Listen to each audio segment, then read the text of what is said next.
Hello everyone, my name is Taran.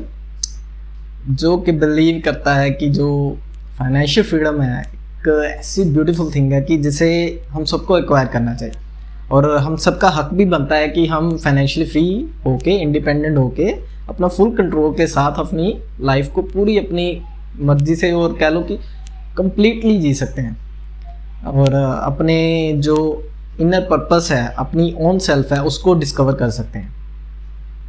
And most important कि जो इस चैनल पे और मेरे द्वारा जो भी सजेशन दे रहे हैं, मैं यही पसंद करूँगा और यही एडवाइस करूँगा कि आप खुद उसको एनालिसिस करें, उसका रिस्क एनालिसिस करें। कोई भी फाइनेंशियल एडवाइस को एज सच ना एक्सेप्ट कर लें और फॉलो अप करें।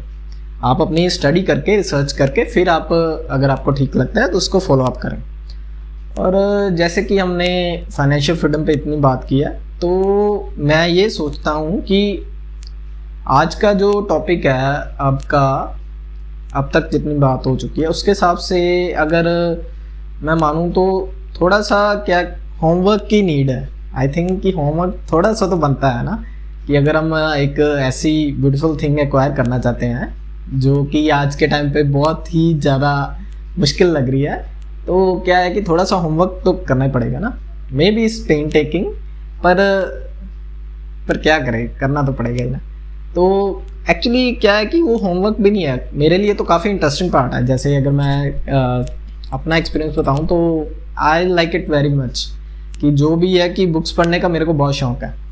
तो आपको पता लग ही गया होगा कि जो होमवर्क है क्या है कि मैं सोचता हूँ कि जो 3 मोस्ट इम्पॉर्टेंट जो बुक्स हैं कि फाइनेंशियली अवेयरनेस के लिए और एक अच्छी माइंडसेट और साइकोलॉजी के लिए, कि 3 मोस्ट इम्पॉर्टेंट थिंग, और ऐसा कह सकते हैं कि फाइनेंशियली फ्री होने के लिए जो फॉरमोस्ट जो हमारी बेसिक फाउंडेशन बनेगी ना, उसके लिए 3 सबसे इम्पॉर्टेंट जो बुक्स मैं मानता हूँ मेरे हिसाब से है। और मैं एडमायर करता हूँ कि उनका मतलब कि जो राइटर्स का साइकोलॉजी लेवल है काफ़ी अच्छा, मतलब कि उन्होंने जो क्लैरिटी दी है ना बुक्स में, अमेजिंग है अगर सीधा बोला जाए तो आई थिंक कि पहली सबसे इम्पोर्टेंट जो बुक है ना वो है कि रिच डैड पुअर डैड। ये बुक एक्चुअली मैंने कॉलेज टाइम के बाद पढ़ी थी, तो काफ़ी इंटरेस्टिंग बुक है। कह सकते हैं कि बहुत ही ज़्यादा इंटरेस्टिंग बुक है। और बेसिक जो है कि जो पिछली वीडियो में हमने बात की थी कि जो 4 मोस्ट इम्पोर्टेंट थिंग है कि हमें क्या क्या है कि राइट माइंडसेट होना चाहिए, क्लैरिटी होनी चाहिए। तो ये उसी को एक एक्चुअली सिंप्लीफाई करती है। उसके लिए ये बेस्ट बुक है आई थिंक, क्योंकि आगे जैसे मेरी ग्रेजुएशन कंप्लीट हुई, बीटेक कंप्लीट हुई, तो क्या आगे वही होता है कि जॉब करनी, कैसे करनी, जो करना वो करना, मतलब पेपर की तैयारी करनी है, बिजनेस करना है, क्या करना। तो एक बड़ा क्वेश्चन खड़ा हो जाता है, राइज हो जाता है ना स्टूडेंट लाइफ के बाद, जैसे कि पूरा अपसाइड डाउन हो जाता है कि एक लाइफ बिल्कुल ही चेंज है। आप फ्री माइंड एक पूरा कॉलेज लाइफ जो भी हो पूरा एंजॉय करते हो, उसके बाद क्या है कि लाइफ बिल्कुल ही अपसाइड डाउन हो जाती है। तो मतलब ये एक बेसिक क्वेश्चन, बड़ा क्वेश्चन राइज हो जाता है कि क्या करना आगे। तो उसके लिए जो मैं मानता हूँ कि राइट माइंडसेट के लिए ना, तो ये बुक तो मोस्ट इम्पॉर्टेंट है, जो rich dad poor dad by Robert Kiyosaki.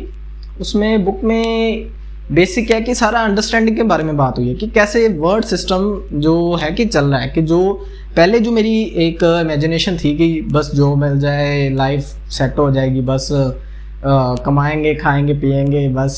तो एक्चुअल में क्या है कि जॉब लाइफ में आके जो उसकी कॉम्प्लिकेशंस पता लगी ना, तो बुक का एक्चुअल मीनिंग पता लगा कि यार क्या एक्चुअल में क्या करना चाहता हूँ और क्या मेरे को सूट करता है। क्या मैं जॉब करने के लिए बनाऊँ या बिजनेस करने के लिए बनाऊँ, मतलब कि कैसा पैसे का सिस्टम कैसे काम करता है। तो उसके लिए क्लियर अंडरस्टैंडिंग के लिए ना कि आप एक्चुअल में क्या करना चाहते हो, उसके लिए आई थिंक कि मोस्ट इम्पोर्टेंट है कि ये बुक तो पढ़नी बेस्ट है आपके लिए। अगर आप जैसे कि न्यू कमर हो तो वैसे भी काफ़ी इंटरेस्टिंग बुक है, जल्दी आप कंप्लीट भी कर लोगे, रिच डैड पुअर डैड। तो ये कम्प्लीटली उस पर है, माइंडसेट पे है। और the second the most important thing जो मैं मानता हूँ वो है ये हमारी think and grow rich by Napoleon Hill. ये बुक क्यों इम्पोर्टेंट है? ये बुक एक्चुअली मेरे हिसाब से इसलिए इम्पोर्टेंट है, जो सेकंड मोस्ट इम्पोर्टेंट इसलिए है क्योंकि ये जो बुक है ना सारी कंप्लीटली बात करती है हमारी जो क्या है कि जो कह सकते हैं कि दूसरा जो सबसे इम्पोर्टेंट पार्ट था फाइनेंशियल फ्रीडम कार्य करने के लिए, जो सेकंड मोस्ट इम्पोर्टेंट थिंग थी वो था हमारा बिलीफ सिस्टम, डिज़ायर। तो कंप्लीटली ये जो बुक है ना ये उसी पार्ट को जैसे सिंप्लीफाई करने के लिए, अगर आप उस पर काम करना चाहते हो ना the second most important thing पे, तो ये बुक मस्ट रीड है। क्योंकि इस बुक में मैंने ये पाया कि जो बिलीफ सिस्टम कैसे काम करता है, कि बुक के नाम से पता लग रहा है कि थिंक एंड ग्रो रिच, कि जो हमारा डिज़ायर करना, उसको एक बिलीव करना, उस पर फेथ रखना, ये चीज़ें कैसे काम करती हैं कि साइकोलॉजिकल लेवल पे और कितनी स्ट्रांगली काम करती हैं। ये इसके लिए तो ये मतलब कि मोस्ट इम्पॉर्टेंट है कि आप ये बुक को तो एक बार मस्ट रीड करें और टाइम मिले तो उसको बाद में रिपीट भी करें for the second most important part which is our desire part, और we can say our willing part, will power part, और believe and faith and this kind of thing. कि आपका साइकोलॉजी में ये तो पहले वाला तो रिच डैड वाला हो गया अंडरस्टैंडिंग बिलीविंग पार्ट, और जो इमोशनल पार्ट कह सकते हैं या हमारा जैसे दूसरा इमोशनल टच वाला होता है ना एक, उसके लिए जो काम करने के लिए थिंक एंड ग्रो रिच काफ़ी अच्छी बुक है। और मैं मानता हूँ कि तीसरी जो मोस्ट इम्पोर्टेंट बुक है वो है psychology of money by Morgan Housel. ये बुक क्यों इम्पोर्टेंट है? ये बुक इसलिए इम्पोर्टेंट है कि इसमें सारी जो बात की है ना वो प्लानिंग पार्ट पे है। इसमें ऑथर के जो है काफ़ी अच्छे और मतलब कि सिंप्लीफाई वे में उसने अपने लाइफ एक्सपीरियंस बताए हैं, और ये बताया कि कैसे उसने फाइनेंशियल फ्रीडम एक्वायर की बाय विच प्लानिंग।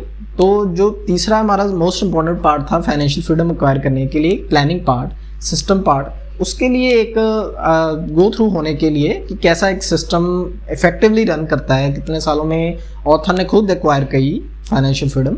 तो उसके लिए काफ़ी अच्छी बुक है साइकोलॉजी ऑफ मनी, आप इसको मस्ट रीड करें। और जो भी इसके तीनों बुक्स के रिव्यू हों, आपको क्या चीज़ इसमें अच्छी लगी और क्या चीज़ नहीं पसंद आई, और कैसे अगर मेरी एडवाइसेस मतलब कि ये सूट बैठ रही हैं कि तीनों के लिए, आप मतलब कोई भी सजेशन हो, क्रिटिसिज्म हो, आप मतलब कि फ्री माइंडली आप बात कर सकते हो। और लिंक में डिस्क्रिप्शन में मेरी ईमेल भी दी है, उस पर आप मेरे साथ मतलब कि पर्सनली कांटेक्ट कर सकते हो अगर आप फर्दर इंटरेस्टेड हो कि फाइनेंशियल फ्रीडम के बारे में आप फर्दर तेज़ी से काम करना चाहते हो। कैसे, जैसे कि जो मेरी फर्म है उसमें कंसल्टेंसी भी प्रोवाइड करते हैं हम, कि एक पूरा स्पून फीडेड भी नहीं, that's the negative thing, actually कि पूरा एक वेल डेवलप्ड सिस्टम है वो भी प्रोवाइड करते हैं। अगर आप वो एक्वायर करना चाहते हैं, वो उसको फॉलो अप करना चाहते हैं, तो please contact me on my email, नीचे डिस्क्रिप्शन के लिंक में दिया हुआ है, आप प्लीज़ कांटेक्ट करें। अगर आपको अच्छी लगी है तो वीडियो को लाइक करें, चैनल को सब्सक्राइब करें, शेयर करें। Have a good day, thank you.